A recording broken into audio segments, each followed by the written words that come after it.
Bien, buenas noches, hermano. Les saludo con la paz del Señor. Vamos a iniciar la clase, como siempre lo hemos hecho, con el devocional.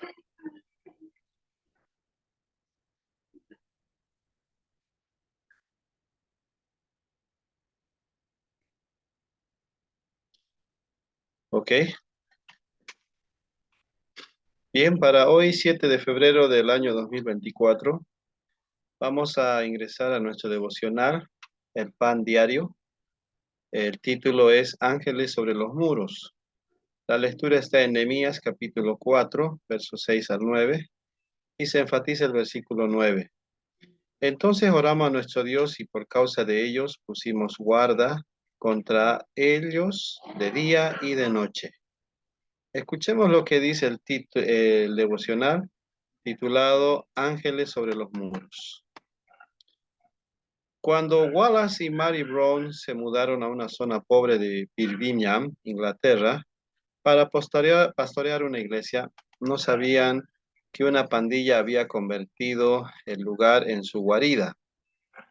Les arrojaron piedras por las ventanas, incendiaron las cercas y amenazaron a sus hijos. El acoso continuó durante meses y la policía no podía detenerlos. Nehemías relata cómo los israelitas reconstruyeron los muros de Jerusalén cuando los lugareños amenazaron con hacerles daño, en Nehemías 4:8. Ellos oraron a Dios y pusieron guardas, versículo 9.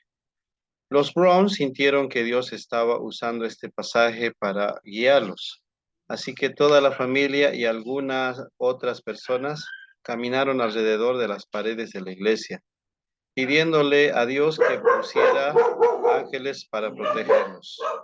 La pandilla se burló, pero el día siguiente solo apareció la mitad. Un día después, solo 5 de ellos y al otro día, ninguno. Más tarde, los Brown oyeron que la pandilla había desistido de aterrorizarlos.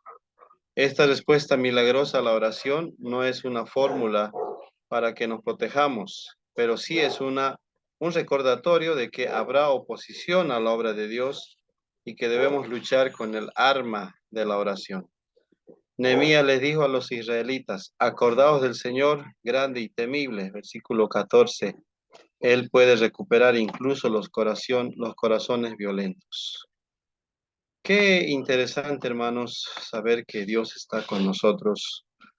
Eh, en cierta manera, cuando Dios nos quiere usar para levantar una obra, la oposición tampoco se deja esperar. Es, eh, es pronta, ¿no? Incluso se puede levantar internamente, desde donde estamos en la iglesia, o puede que sean seres muy cercanos, ¿no? Entonces, el único secreto aquí dice, y no hay fórmula contra todos estos males, es la oración. Nehemías lo hizo, ¿no? En los capítulos, desde el 1, 4 en adelante, habla bastante de la comunión del Señor, del ayuno, de lo que es los planes del Señor para su vida, de la organización que él tuvo con sus conciudadanos y cómo en tiempo récord ellos pudieron reconstruir los muros de Jerusalén. Bien, vamos a agradecer al Señor, vamos a orar para que este día también sigamos aprendiendo de lo que es el estudio de Romanos y Gálatas. Oremos.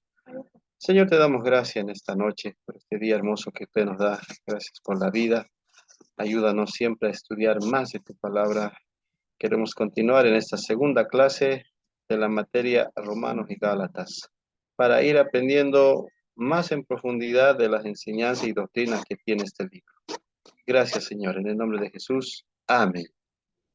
Muy bien, hermanos, bienvenidos sean una vez más a la clase de hoy.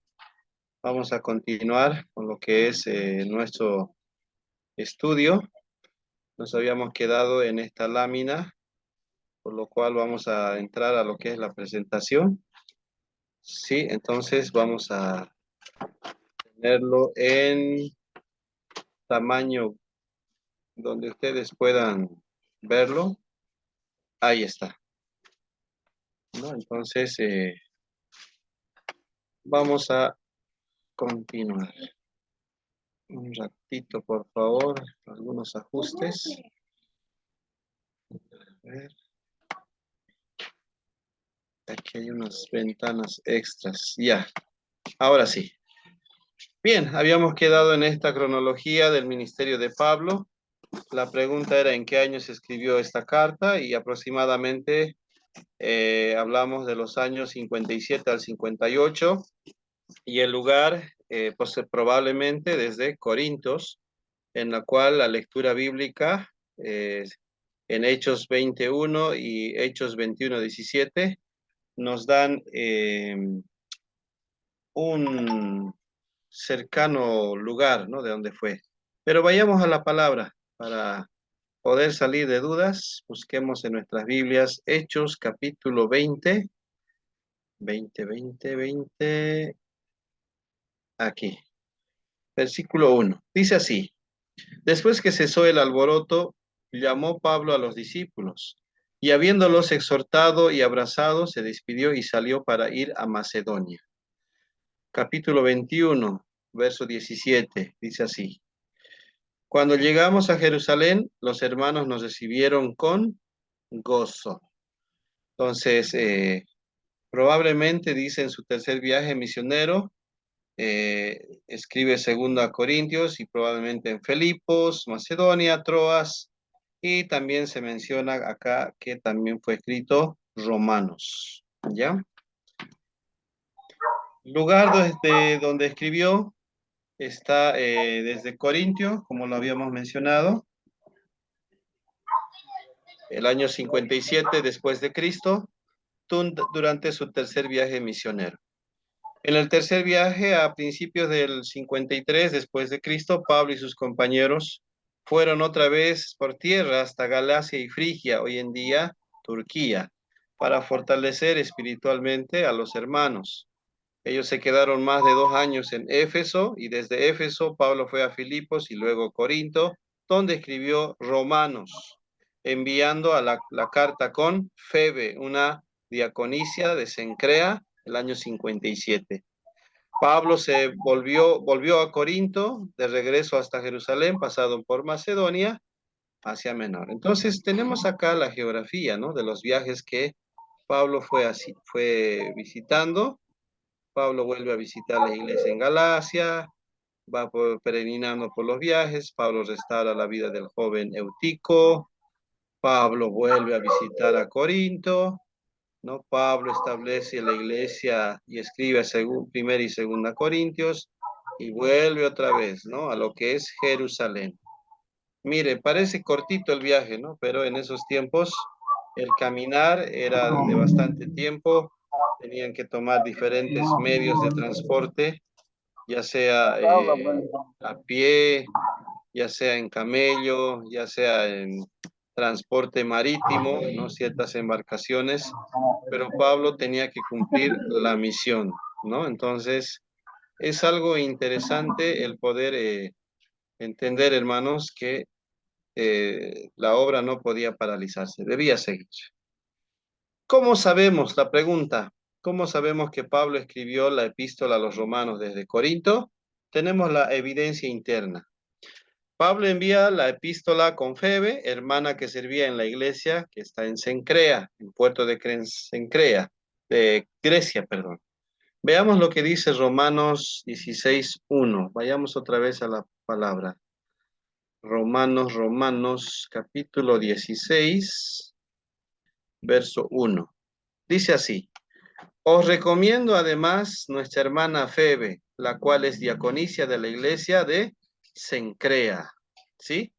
Entonces, es importante el poder notar este aspecto importante, ¿ya?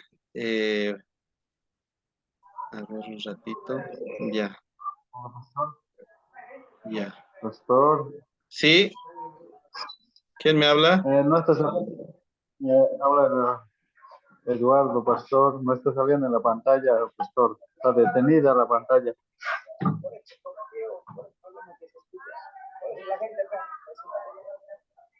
A ver.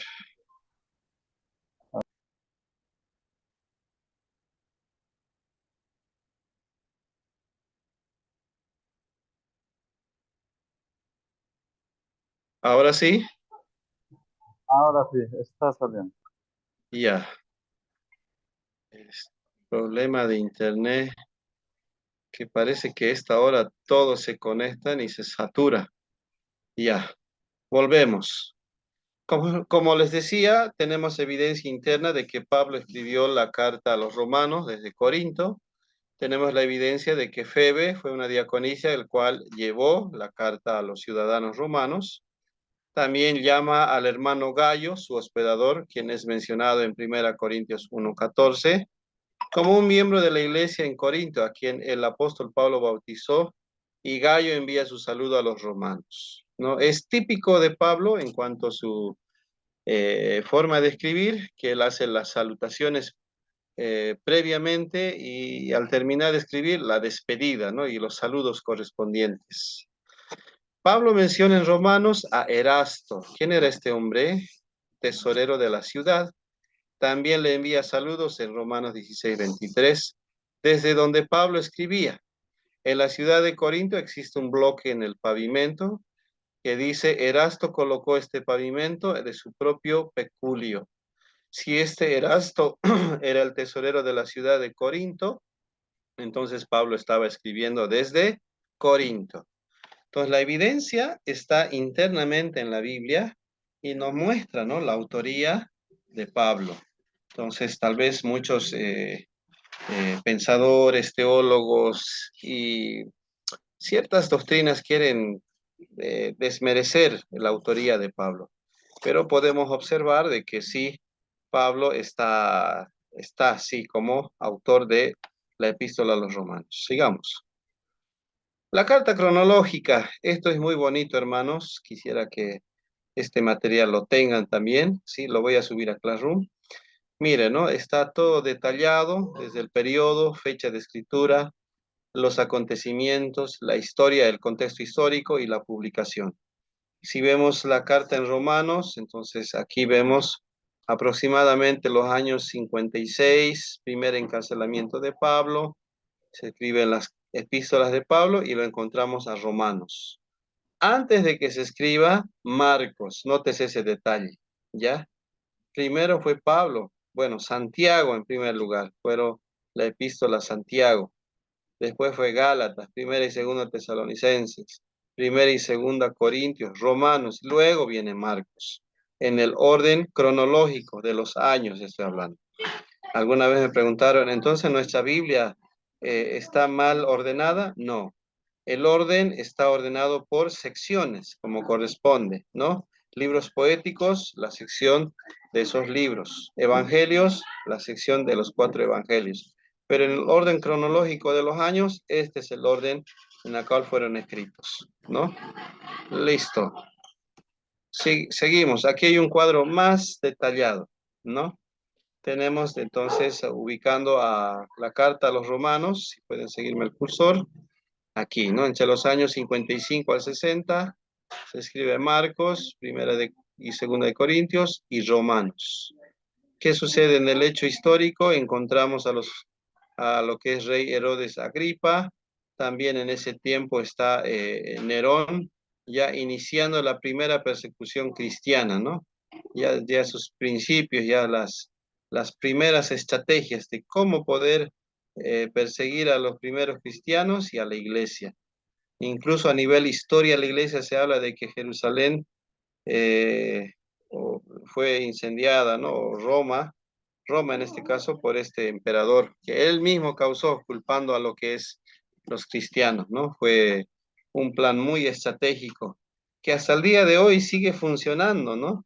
Por ejemplo, la quema del Tibnis, y este último ha debido escuchar la noticia en Chile. Se investiga de que no ha sido un accidente el incendio, sino ha sido provocado. Entonces, ¿cuáles serán los propósitos? Seguramente van a investigar y va a ser grande la sorpresa, ¿no? De quiénes han sido los autores y los motivos y el propósito. ¿A quiénes fue escrito esta carta? A los creyentes que se congreguen en Roma. La epístola está dirigida particularmente a los cristianos gentiles, escuche bien, cristianos gentiles que están en Roma. Pablo declara que él era el apóstol a los gentiles. Recibimos el apostolado en todas las naciones, declara Pablo. Habla de la historia religiosa del mundo gentil antes de entrar en materia y afirma que la salvación también es para los gentiles y que no hay diferencia entre judíos y gentiles. Los pasajes bíblicos están ahí y podemos ir buscándolos, ¿no? El propósito. De acuerdo a las circunstancias, Pablo se revela de Pablo que se revelan en Romanos al momento de escribir esta epístola. Él ya había predicado el evangelio en todo Oriente, quiere decir Jerusalén, Judea, Antioquía, Asia Menor, Grecia, etcétera. Lo que le restaba hacer ahora era ir al occidente, a predicar a Europa, queriendo ir incluso hasta España. Ese era el propósito, ¿no? Llegar hasta fuera de las fronteras de Roma, España. Y más allá todavía, ¿no? En ese contexto, como Pablo deseaba expandir su predicación al occidente, deseaba contar con el apoyo de la iglesia en Roma. Entonces, el propósito era establecer bien a Roma la iglesia, de que bien podía convertirse para Pablo en una iglesia en occidente, como lo era en Antioquía, en el oriente. Entonces, era muy importante, ¿no? El propósito que Pablo estaba buscando. Esta carta era la mejor manera de Pablo sentar las bases en una iglesia que no lo conocía, pero que él esperaba ver pronto. El propósito de Romanos, pues, fue realizar una exposición resumida del Evangelio que Pablo predicaba para presentarse a sí mismo a la iglesia en Roma antes de pasar a ellos buscando apoyo a sus miembros en el occidente. Entonces, en la historia de la iglesia han debido ustedes escuchar que hubo al principio una sola iglesia, la iglesia primitiva. Luego se dividió en dos grandes iglesias, la iglesia occidental, como podemos ver acá, la iglesia ya en Roma, y la iglesia oriental, que tiene sus inicios en lo que es Jerusalén, Judea, Antioquía y Asia Menor. Más adelante en la historia de la iglesia se habla de una división de dos, ¿no? Iglesia occidental, que ya tiene principios y ya pensadores católicos romanos, y la iglesia oriental se queda en sus bases de fundamentos en la palabra del Señor, manteniéndose en cierta manera como una iglesia evangélica cristiana. Ya la iglesia occidental ya tiene ya van profundizando y van adoctrinando en los principios de la iglesia católica romana, ¿ya? Entonces, si hubiera seguido Pablo, hubiera alcanzado la iglesia, ¿no? En Occidente para Cristo, pero los planes de Dios fueron otros, ¿no? Hasta ahí llegó, hasta ahí tuvo que hacer los 4 viajes, ya ahí tuvo que finalizar, ¿no? Su ministerio y su vida. En cuanto al contenido, tenemos lo que es el tema, ya lo hemos escuchado, porque en el Evangelio la justicia de Dios se revela por fe y para fe. Como está escrito, mas el justo por la fe vivirá. Entonces, este es el contenido, hermanos, ¿no? Que una y otra vez se habla de este tema, ¿no? Justicia. Por ejemplo, la primera parte está en la salutación, introducción, típico de Pablo, ¿no? Y en las divisiones ya principales con números romanos encontramos, ¿no? Por ejemplo, el 2, justicia de Dios, el tema de la epístola. Número 3, condenación, la necesidad de la justicia de Dios. 4, justificación, la provisión de justicia de Dios. 5, santificación, la demostración de la justicia de Dios. Y 6, restauración, la justicia de Dios en su trato con Israel. Entonces, mire, resaltado con azul, se repite una y otra vez este tema o esta palabra, la justicia de Dios. Y de ahí viene lo que es la explicación, ¿no?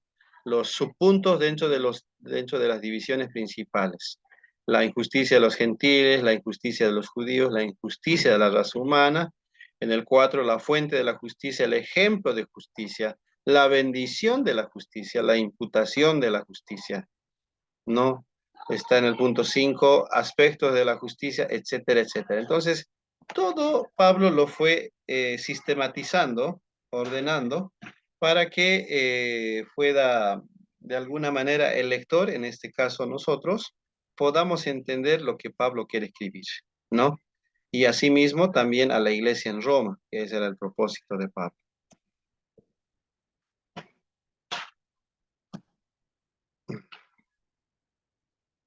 Ahí, aquí continúa, 7, aplicación, ¿no? Aquí viene la aplicación de la justicia a la vida de la iglesia. Y el 8, conclusión, saludos y bendición. Entonces, el 7, mire, para que usted lo vea, habla acerca de la aplicación, que no solamente Pablo quiere que nosotros podamos aprender teóricamente, sino que lo podamos practicar. Entonces dice, el llamado a la consagración, el uso de los dones espirituales, las relaciones personales, las relaciones políticas, las relaciones públicas y las relaciones fraternales. Entonces, cada uno de las divisiones, de las subdivisiones, tiene sus versículos. De esto también puede usted sacar un estudio bíblico o puede predicar. Mire, ¿no? ¿Cómo nosotros debemos vivir en medio de nuestra sociedad? Primero en la iglesia y luego fuera de la iglesia, ¿no? Entonces, mire, está un bosquejo muy interesante. Y bueno, aquí está lo típico de Pablo, ¿no? Los saludos, la despedida, las bendiciones y todo lo demás. Listo. ¿Hasta aquí alguna pregunta? Estoy hablando mucho. No los quiero cansar. ¿Cuánto estamos en clase? Solamente 2. Bueno, eso voy a tomar en cuenta. Ok. Bueno, el silencio otorga, dice, no hay preguntas. O bien están entendiendo todo o están extraviados por ahí. Ideas claves o características importantes de la epístola de Pablo. Tiene una introducción larga, poco habitual de Pablo, pero quiere explicar, ¿no?, el fundamento de su llamado, quién es Pablo, de qué ciudadanía pertenece, y tiene también, enfatiza la ciudadanía romana, como lo hemos visto. No es comprensible que Pablo escriba a una iglesia que no fue fundada por él, ¿ya? Y se da a conocer como en las primeras líneas, la presentación. En la conclusión, única por contener los nombres de muchos creyentes que él hace, ¿no? Menciona los colaboradores. Un tratado o una carta, a pesar de que la introducción y la conclusión califican el libro como una epístola, el cuerpo de la obra parece más un tratado teológico que una carta. Contrasta mucho el carácter epistolar de Primera de Corintios. Romanos, hermanos, quiero que me escuchen bien, es fundamental para poder tener un simiente, así le voy a decir, en nuestra vida cristiana. Tenemos que escudriñar bien Romanos, por eso quiero que me atienda, para que usted entienda, como lo mencioné el día lunes, los beneficios de la salvación, la identidad que nosotros tenemos, ¿sí? Y cómo el Señor, nuestro Dios, obra a través de nosotros en la vida espiritual y cómo quiere que Dios, a través de la explicación de Pablo, apliquemos esas verdades. Pablo, en este tratado, cita mucho el Antiguo Testamento porque tiene que tener así, ¿no?, un fundamento, no solamente de su criterio, el poder enseñar o predicar. Y en todo, ¿no? En toda investigación, ensayo, uno tiene que tener fundamento bibliográfico, ¿no? Revisar otros estudios, otras investigaciones, para luego corroborar nuestro planteamiento del problema y fundamentarlo con libros y luego el trabajo en campo, ¿no? Lo mismo hacía Pablo, entonces tenía que documentarse. ¿De dónde iba a sacar esos documentos, esas referencias bíblicas? Del Antiguo Testamento. Entonces Pablo cita bastante las referencias, el claro conocedor de la palabra, habla acerca de las grandes enseñanzas o doctrinas. Por ejemplo, va citando en Romanos 3:10 y también va mencionando otras citas bíblicas y personajes, ¿no? Como Abraham, David, Adán, Sara, Rebeca, Jacob, etcétera, ¿no? Y los va ilustrando estas personas y también luego va explicando doctrinas importantes, ¿no? Doctrinas como la salvación, el pecado, la redención, la santidad, la santificación, doctrinas que tiene que dejar claro a la iglesia en Roma. La argumentación retórica, Pablo escribe como si tuviera un debate, ¿no? O sea, es como que alguien le pregunta y él responde. Y Pablo está utilizando este método para poder enseñar a la iglesia en Roma de que puedan razonar, que puedan analizar. Y por eso en ocasiones a veces hace preguntas y luego él las responde, ¿no? Retóricamente, mencionando fundamentos, aplicaciones. Entonces, es un método muy interesante, hermano, ¿no? Del poder leer esta epístola al detalle. En esta epístola abunda un vocabulario teológico, ¿ya? Por ejemplo, pecado, ira, muerte, ley, justicia, justificar, fe, esperanza, circuncisión, Israel, los gentiles, y se va mencionando una y otra vez la palabra justicia y ley, que son claves en la epístola. Me acuerdo una explicación de uno de mis docentes que tuve. Sin la ley, dice, ¿no? Decían ellos, bueno, él, sin la ley no hubiera existido el pecado. Y sin el pecado no hubiera existido la salvación. Entonces nos hacía pensar, ¿no? ¿Qué hubiera pasado si Adán y Eva no hubieran pecado? No hubiera existido la salvación, no hubiera estado Jesús como nuestro Señor y Salvador y tampoco los beneficios. Tal vez ni hubiéramos nacido nosotros. Entonces tuvo que acontecer en los planes divinos, aunque no estaba, como se dice, premeditado o según la voluntad del Señor que se realice de esa manera, sino que Dios le dio lo que es el libre albedrío, ¿no? A Adán y Eva, de que ellos puedan también decidir, ¿no? El libre albedrío, ahí, escogen entre hacer lo bueno, escogen o entre hacer lo malo. Entonces ahí sabemos el relato bíblico que aconteció, pero Dios pone un pasaje bíblico profético en Génesis 3:15, ¿no? De que de la simiente de la mujer nacerá un Salvador, ¿no? Que ciertamente de la simiente de la serpiente lo van a tratar de impedir de que ese plan se lleve adelante. Y de ahí vienen, pues, hermanos, las sectas, ¿no? De los fariseos, saduceos y todos los eos que ha aparecido en el Nuevo Testamento, que tratan de impedir de que Jesús cumpla ese propósito. Incluso los mismos discípulos, ¿no? Cuando Pedro le dice, yo te acompañaré donde tú vayas, tú no sabes lo que pides, ¿no? Acuérdate que antes de que cante el gallo, tú me negarás 3 veces. Jesús decía y nos da a entender de nuestra debilidad que tenemos, ¿no? Al momento decimos, sí, lo voy a hacer, pero vienen pruebas, dificultades y ya no quiero seguir, ¿no? Entonces, hermano, es bueno entender el contenido de Romanos porque tiene doctrinas muy importantes que en primer lugar debemos entenderlo nosotros, asimilarlo, estudiarlo, no una y otra vez, para luego estar convencido, enseñar a la iglesia. Estoy hablando con líderes de la iglesia, ¿no? De las iglesias que tenemos, pastores, ¿no? Que debemos tener mucho cuidado, hermanos, ¿sí? Con los que es la iglesia, los planes que él tiene. El hombre nos puede decir esto, hagamos esto, lo otro, pero siempre de esta manera yo aprendí en la práctica, en la experiencia, ¿qué dice el Señor? Todo lo que vamos a hacer y planificar, claro, lo podemos hacer en nuestra capacidad y en cuanto a lo que es nuestra formación y experiencia, pero la última palabra, ¿quién la tiene? Dios, ¿no?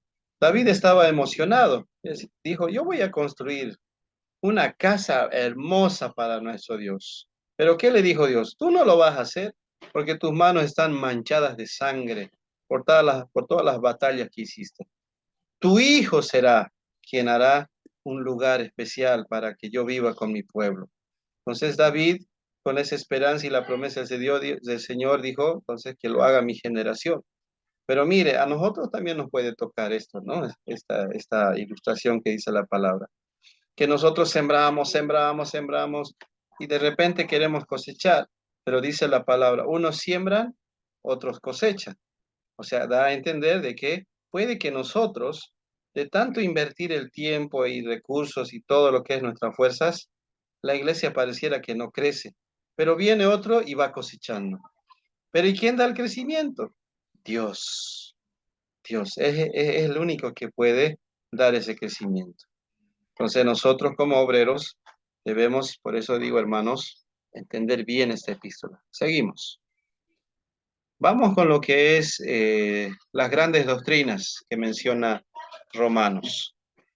Por ejemplo, menciona y exalta constantemente los atributos de Dios en cuanto a su justicia, ira, amor, soberanía, omnisciencia, que Él está en todo lugar, de la bondad, de su misericordia. También habla el obrar del Señor, el juicio de Dios, ¿no? Cómo Él va a actuar, la doctrina del pecado universal en Romanos 3:23, por cuanto todos pecaron y están destituidos o separados de la gloria de Dios. La justicia por la fe solamente en Jesucristo. La seguridad de la salvación, aquí hay un dilema teológico, ¿no? Algunos dicen salvos, siempre salvos, ¿no? Lo que Dios ha escrito con su mano no lo borra con el codo, pero nosotros también creemos de que la salvación, si la descuidamos, tan grande regalo, podemos también llegar a perderlo, ¿no? Entonces es algo importante, hermanos. Un momento, por favor.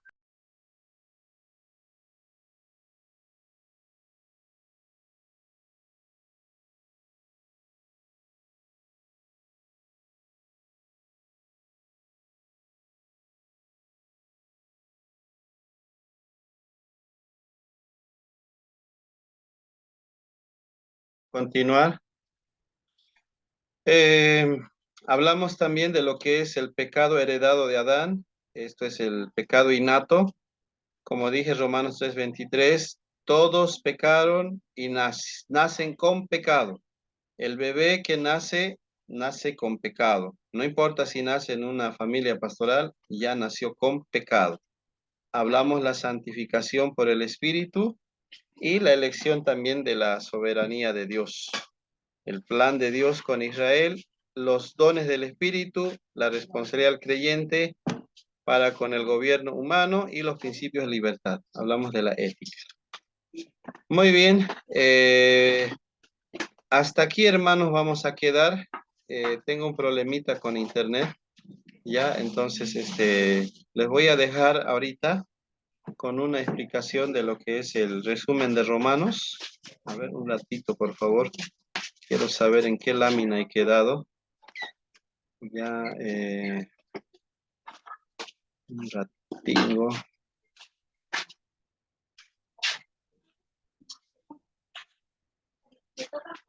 Ya.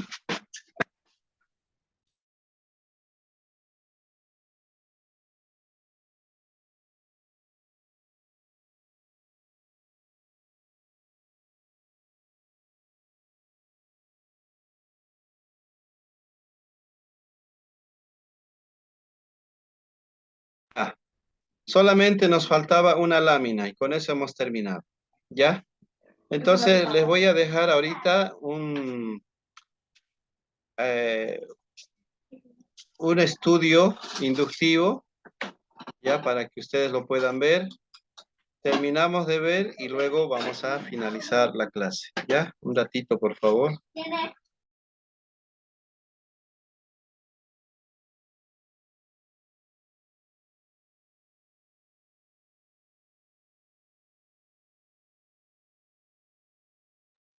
Pastor, también transmite las grabaciones de las clases, ¿lo va a subir? No le escucho bien, hermano. Su micrófono parece que está... Hay grabaciones de las clases, le decía, profesor. Ah, la grabación de la anterior clase.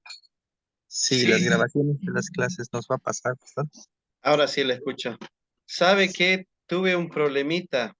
Pensé que estaba grabando, pensaba, perdón, pero no lo grabé. Entonces, cuando lo buscamos en la nube, donde se guarda, no había. Entonces ahí me constaté que no lo grabé. Pero esta clase sí lo estoy grabando. Ah, ya, pastor.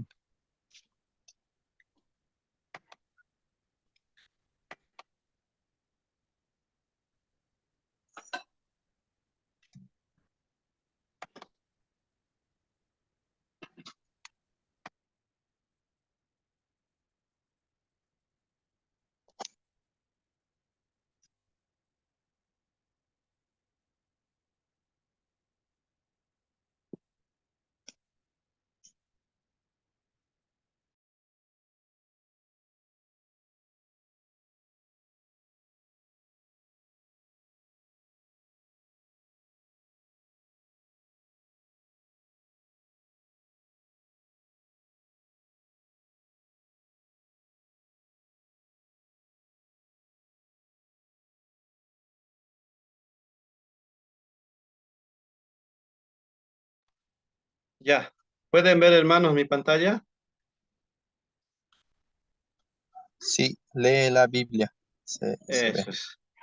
Sí, pero un ratito no estaba aquí como yo lo guardé. Un ratito, por favor.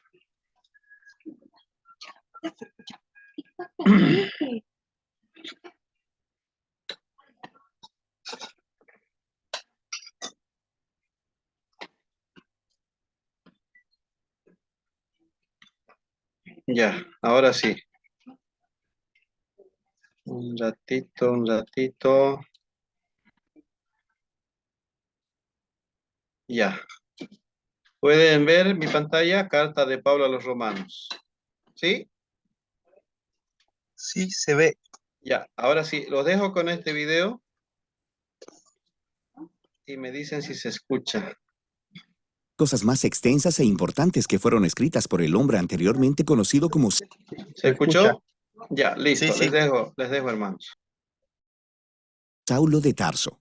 Él fue un rabí judío que pertenecía a un grupo conocido como los fariseos. Él era apasionado y devoto de la Torá de Moisés y de las tradiciones de Israel, y veía a Jesús y a sus seguidores como una amenaza. Pero después tuvo un encuentro radical con el Jesús resucitado, quien lo comisionó como un apóstol, como un representante oficial al mundo de los no judíos, que en la Biblia se conoce como el pueblo gentil. Así que empezó a identificarse con su nombre romano, Pablo. Viajó alrededor del antiguo imperio romano contándole a la gente acerca de Jesús, el Rey resucitado. Y después, formando a los seguidores de Jesús en estas nuevas comunidades llamadas iglesias. Y Pablo ocasionalmente escribiría cartas a estas nuevas comunidades de Jesús para ayudarles a desarrollar su fe o para responder sus preguntas. Y una de esas cartas es el libro de Romanos. De hecho, este libro fue escrito bastante tarde en su carrera. Sabemos por el libro de Hechos que la iglesia en Roma ya había existido por algún tiempo y que estaba formada por seguidores de Jesús, tanto judíos como no judíos. Pero en algún momento el emperador romano Claudio había expulsado a todos los judíos de Roma. Y después de aproximadamente 5 años, a todos estos judíos, incluyendo a los judíos seguidores de Jesús, les fue permitido regresar. Y cuando regresaron, encontraron una iglesia que se había hecho muy no judía en costumbres y prácticas. Así que esto creó mucha tensión. Así que para los días de Pablo, la iglesia en Roma estaba dividida. La gente no se ponía de acuerdo acerca de cómo seguir a Jesús. Estaban debatiendo acerca de si los cristianos no judíos deberían celebrar el día de reposo, comer kosher o ser circuncidados. Así que Pablo escribió esta carta para lograr varias cosas. Él quería que esta iglesia dividida se unificara, y con fines prácticos, él esperaba que la iglesia en Roma pudiera convertirse en una base para extender su misión más hacia el occidente, hasta llegar a España.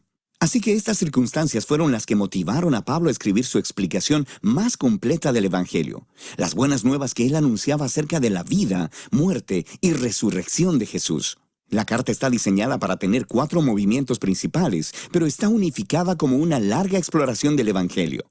El Evangelio, dice Pablo, primero que nada revela la justicia de Dios, y luego también crea una nueva humanidad, la cual cumple una promesa de Dios a Israel.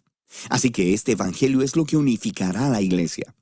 En este video solo exploraremos las ideas de los capítulos 1 al 4.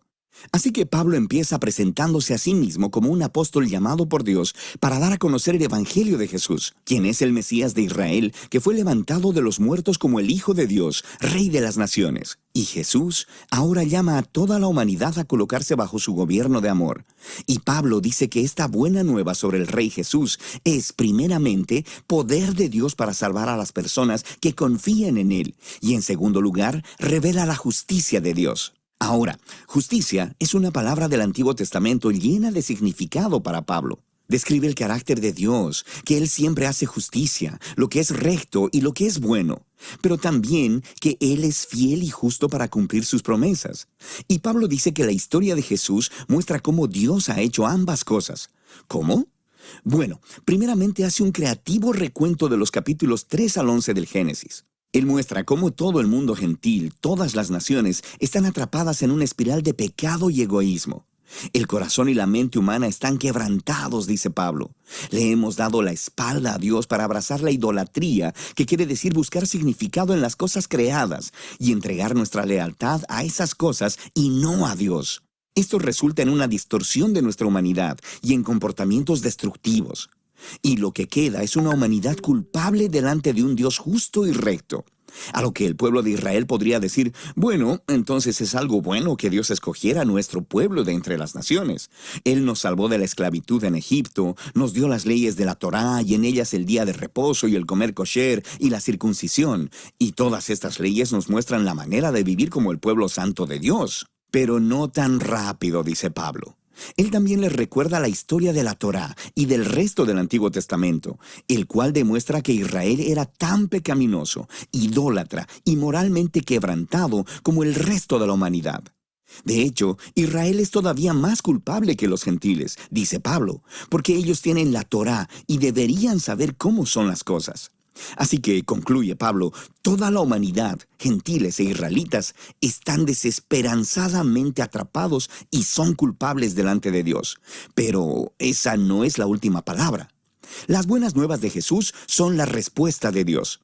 En lugar de mantener a la humanidad en su culpabilidad, Jesús vino como el Mesías de Israel para morir en favor de todas las personas como sacrificio por los pecados. Como nuestro representante, Jesús tomó sobre sí mismo las justas consecuencias del dolor, del pecado y de la muerte que hemos causado en el mundo. Y Él venció a través de su resurrección de entre los muertos. Es esta nueva vida de resurrección la que Él pone a disposición de todos. Jesús se hizo lo que nosotros somos, para que nosotros pudiéramos ser lo que Él es. Y todo esto, dice Pablo, es la manera como Dios justifica a aquellos que confían o tienen fe en Jesús.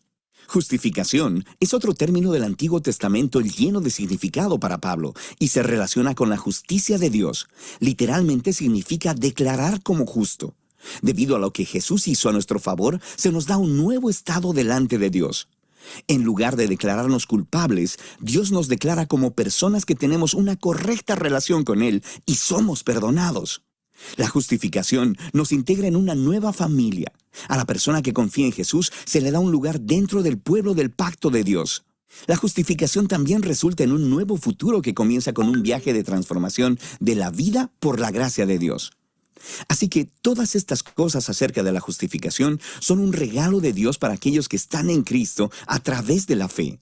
Y esto lleva a que Pablo, en el capítulo 4, explore las enormes implicaciones que todo esto tiene respecto de quién puede ser parte de la familia del pacto de Dios. Él regresa a la historia de Abraham en Génesis 15. Antes de que cualquiera de las leyes de la Torá les fuesen dadas a Israel, Abraham fue justificado o declarado justo delante de Dios. ¿Cómo? Bueno, Dios prometió que Abraham se convertiría en el padre de una gran familia multiétnica que recibiría la bendición de Dios. Pero él y su esposa Sara eran muy viejos y nunca habían podido tener hijos. Pero aún así, Abraham tuvo una fe radical y confió en la promesa de Dios. Así que Dios lo declaró como justo.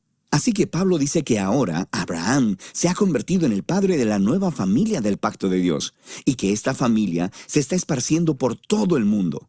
Está formada por los judíos y los gentiles que tienen esa misma clase de fe y confianza en aquel que cumplió la promesa de Dios a Abraham, Jesús el Mesías.